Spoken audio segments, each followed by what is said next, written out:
Hello again, and thank you for joining me on this journey. Why I am affirming, how Scripture led me to affirm same-sex marriage. And I'll recall that I didn't start off with this context. It was a change of mind when I studied the traditional understandings and traditional arguments those in favor of traditional marriage. Today we'll be talking about the scriptures around law, and specifically Leviticus 18, 19, and 20.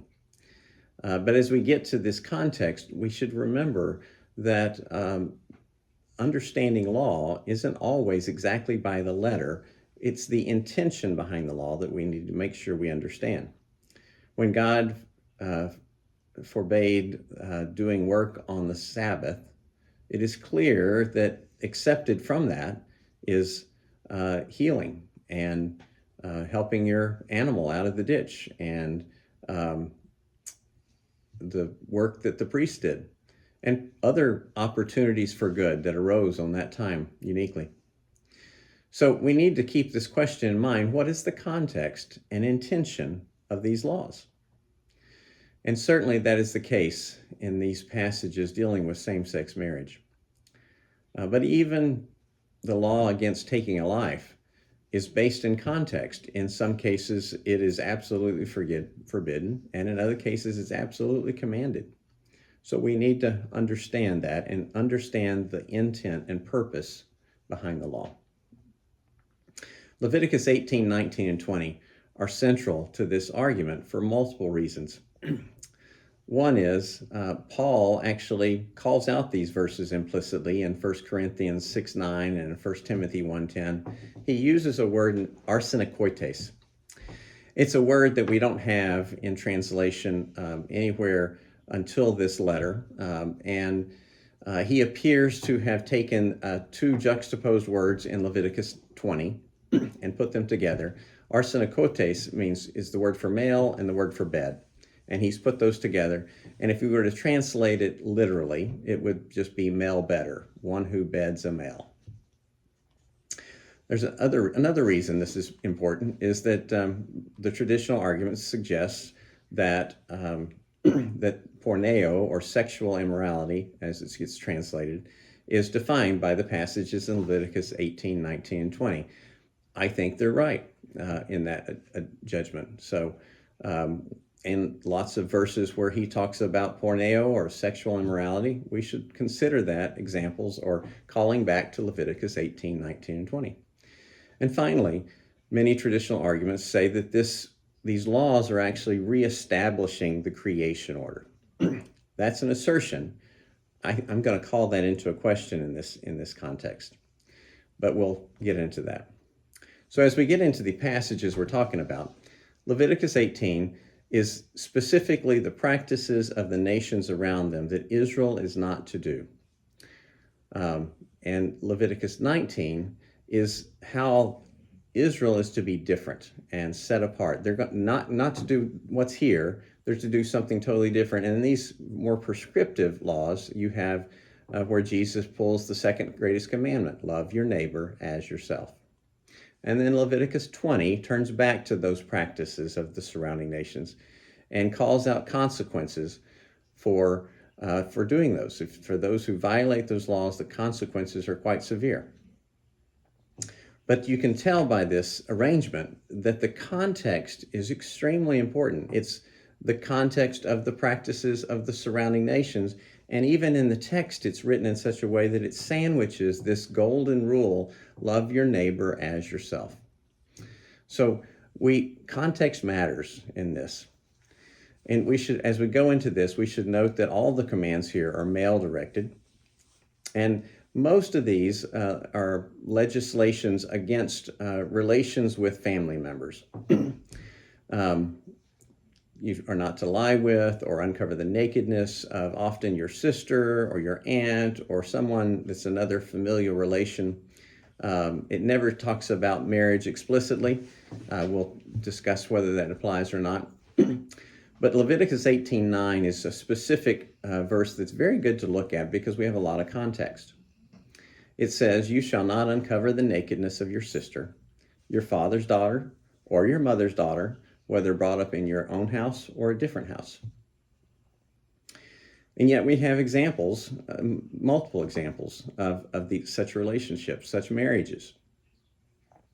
Abraham and Sarah, the father of the faithful, were half siblings. Amram and Jochebed were the parents of Moses, the great lawgiver, and Aaron, the first high priest. These two were siblings. But you might say, well, that's before the law. But we do have an application of this law long after, in the time of David. And so we're going to look at that. It comes from 2 Samuel 13.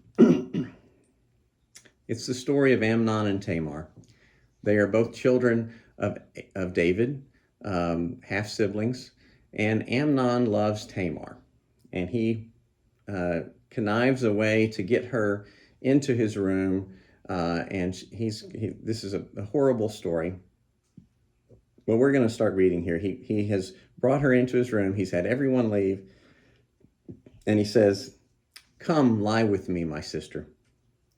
And she says, "No, my brother, do not violate me, for such a thing is not done in Israel. Do not do this outrageous thing."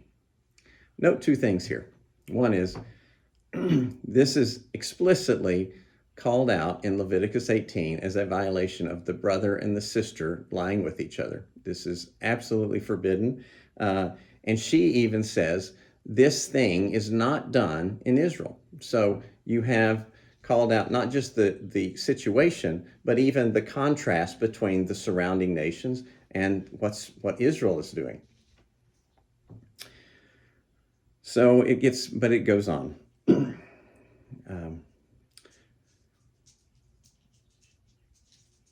As for me, she's pleading with him, where should I carry my shame? And as for you, you would be as one of the outrageous fools in Israel. Now therefore, please speak to the king, for he will not withhold me from you. Do you hear that? This is King David. This thing that is not done in Israel, as soon as he asks for her marriage, David would gladly give her to him. He would bless that marriage. So we have here clearly, this is not a context in which the creation is abstaining, is outlawing incestuous marriage. What is being outlawed here is promiscuous and violent taking of another person against their will. There's no covenant here at all. This is simply a man who's taking power over another woman and raping her, honestly. And we see that here, unfortunately. So we go on. But he would not listen to her, and being stronger than she, he violated her and lay with her. And it gets worse, believe it or not. Then Amnon hated her with a very great hatred, so that the hatred with which he hated her was greater than the love with which he loved her. And Amnon said to her, "Get up and go." As if treating her like a cattle was not bad enough, he now treats her like garbage and tells her to go. This is absolutely horrid and abhorrent behavior. And she says, and hold on to yourself, your seat here for a second. She says, "No, my brother, for this wrong in sending me away is greater than the other that you did to me." But he would not listen to her. So here, let's hear the situation here. She says, if you would hold up your responsibility to take care of me as a wife, you could redeem this situation in some partial way. It's not that he hasn't wronged her, but the goal of the law was that she be taken care of. The goal of the law was her protection. And if he were to live up to his responsibility and marry her, these laws would actually defend and protect that marriage from other people taking advantage of her. And she would have somebody to provide for her, and she would have children who could provide for her in her old age should something happen to Amnon. But that's not what's going on here. So you can see that context matters. As we turn to the topic of same-sex marriage, we turn to Leviticus 18:22. There, most translations say, "You shall not lie with a male as with a woman. It is an abomination." Literally, it's a little bit more jumbled. There are no prepositions here. It simply says, "You shall not bed a male, beds of a woman. It or he is an abomination." Regardless of how we translate this verse and where we put the prepositions, it's clear that this command should be understood in the context of the surrounding nations. Actions like the gang rape of Sodom and Gomorrah. Romans 1 is often called out by traditional proponents who say this is an example of exchanged relationships, not just between male and male, but female and female. And yet in that context, what we see is that that the women are called their women, and the judgment comes upon the men. And he goes further and says they received in their body the due penalty of their sin. And so likely this is a sexually transmitted disease. So clearly this is promiscuous, not covenantal in any way.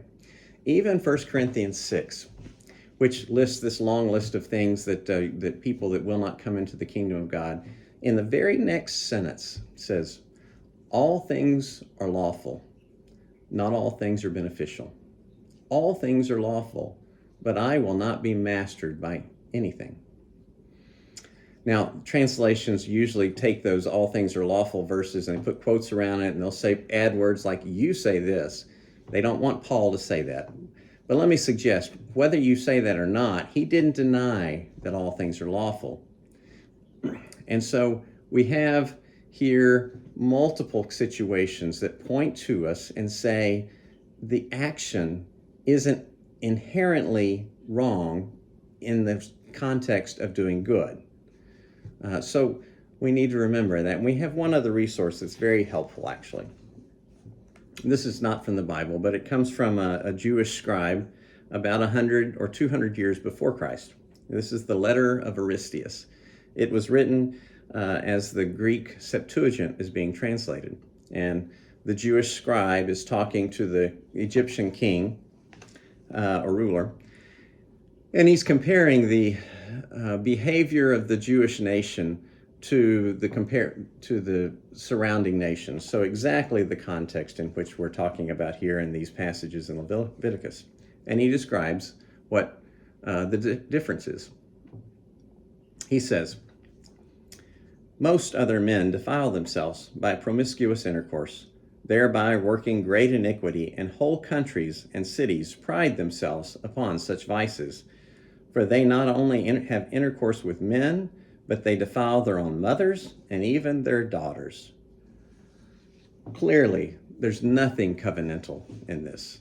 It's abusive, and it is certainly not set apart in any way that would suggest a marriage.